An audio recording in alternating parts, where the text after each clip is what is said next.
Hey YouTube, this is Bill here in the wilds again. This is what I do. I bring my portable PA equipment outdoors, so it's a little more challenging. It's harder to have good volume outdoors. That's why I'm looking for the best setup, trying different type of solutions. So today, starting on the left, I got my EV sub. It's a 12-inch sub, EXL200.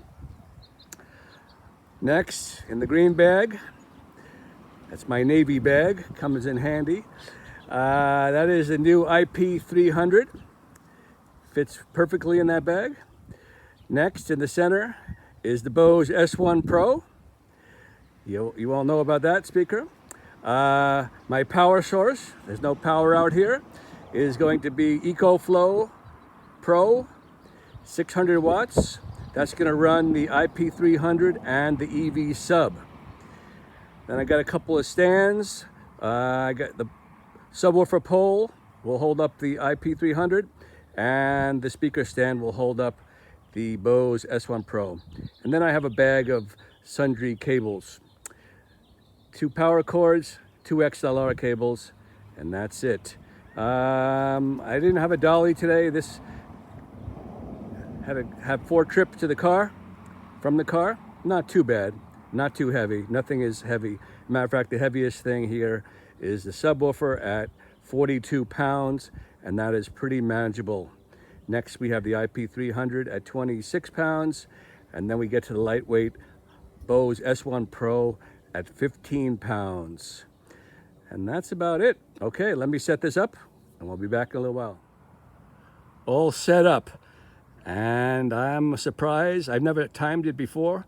6 minutes and 30 seconds. Amazing. You know, I wish I had timed my old setup. 2 tops, 2 subs, a mixer, and cables going back and forth. So under 7 minutes is really incredible. So let me explain to you the setup today. The Bose S1Pro is going to be my Bluetooth sending speaker. I have a cable coming from the throughout going toward the Turbosound. From the Turbosound into the subwoofer. Subwoofer and the Turbosound both being run on external power source. Subwoofer is EV ELX200 12-inch sub. And then my top is the iP300. This is the first time I'm trying this particular setup, and I'm hoping this will work. And the reason I would recommend this, if it does work, is because many people who own the Bose S1Pro, they say they need a little more power for larger gigs, and they're thinking of getting a second S1 Pro. And the problem with that is the S1 Pro puts out 103 dB for one, covers about 50 people max. And if you add a second, it doesn't really increase the max volume very much. Maybe it goes from 103 to 106, 3 dB. That's hardly a huge difference. So it does sound better. I do have 2 S1 Pros. It definitely does sound better. It has that stereo field effect from left and right, which makes a huge difference. But as far as reaching a larger audience, it's 2 S1 Pros might not do it. A lot of people go with the Pro 8, but that's quite a bit more money. So this is why I'm testing this. The iP300 is considerably more power than an S1 Pro.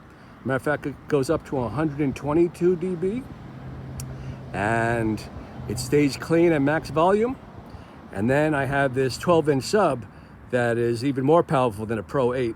So this setup, if it works, is I'm gonna compare this more toward the Bose Pro 16 or the EV50, and those are much pricier systems.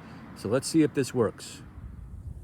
For the people who are interested and might want to replicate this system, so from the S1 Pro, I have a TRS 1/4-inch cable from the throughout, and I'm running it into input B of the iP300.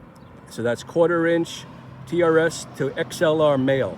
And then from the link out Again, XLR cable. I'm going into my subwoofer. And here's the subwoofer right here. And that's going into channel 1.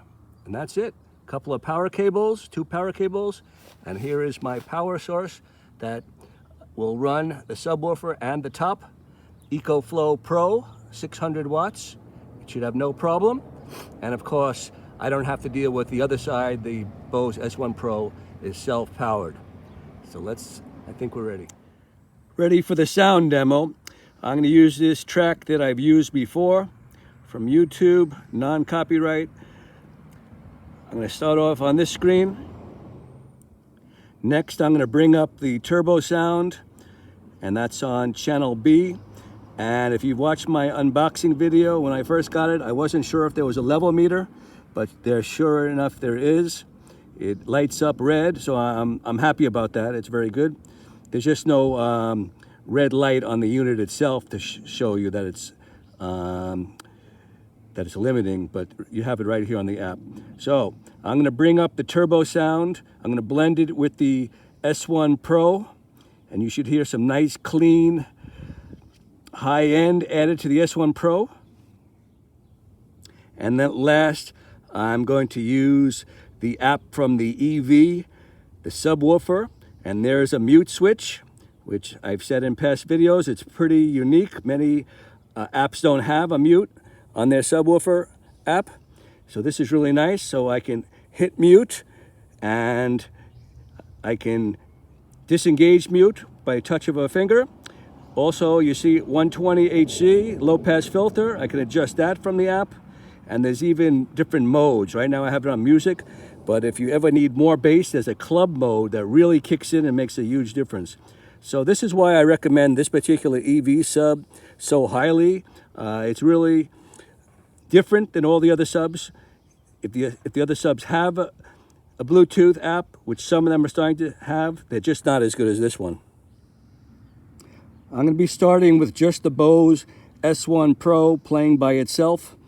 Then I'm going to transition to the iP300, and then lastly, I'll kick in the sub.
I hope you saw that power meter on the EcoFlow external power source. I didn't see it go over 160 watts. That's how much it's pulling.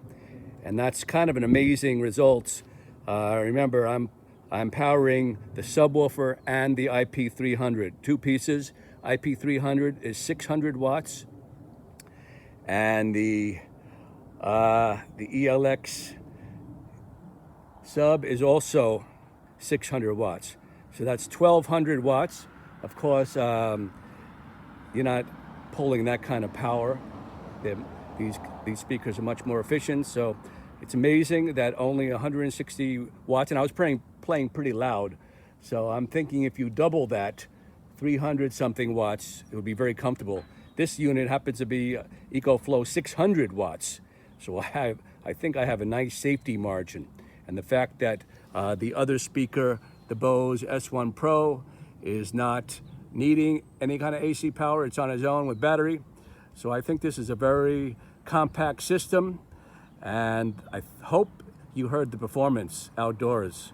I am pleasantly surprised. Wrap up. So who is this system for?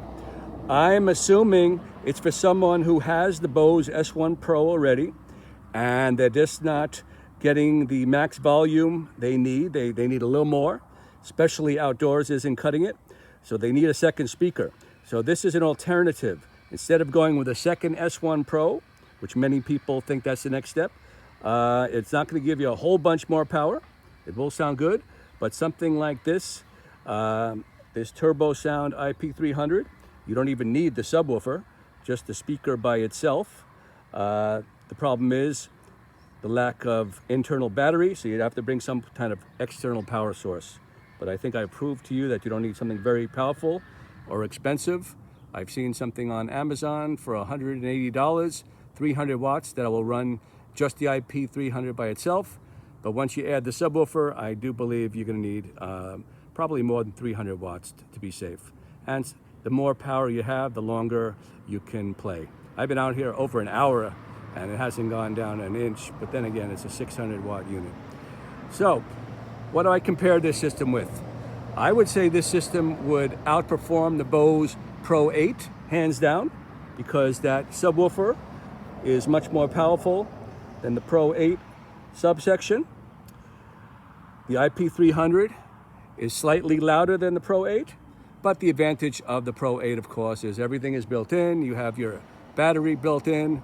You don't have to carry stands. But in strictly performance, I would say this system equals the Bose Pro 16 or the EV50. Again, those systems are easier because everything is packaged together. But if you're trying to save some money and you already have an S1 Pro, this might be a way to go. This system is cheaper than the EV50. I believe it's $1,800. Bose Pro 16 is now $1,900, and this system is a couple of $100 less than that. So I hope you heard the sound quality. It was very loud. And remember, we got all kinds of traffic here, and it's outdoors. It's a very difficult environment. But adding that second speaker and, of course, the subwoofer just made all the difference in the world, transformed the Bose S1 Pro. And actually, I tested this at home. The Bose S1 Pro does add a little smooth mid-range that's missing from the iP300. So it is a nice pairing, nice combination. But very impressed. I am happily able to say that this test is a success. I don't know if people will go out and buy this particular system. It's not your traditional system. Mix and match, I call it. But I think it's definitely worthwhile if you have either or. Very, very high performing system. Lastly, in summary, I want to emphasize what's also unique about this system is there's no mixer involved.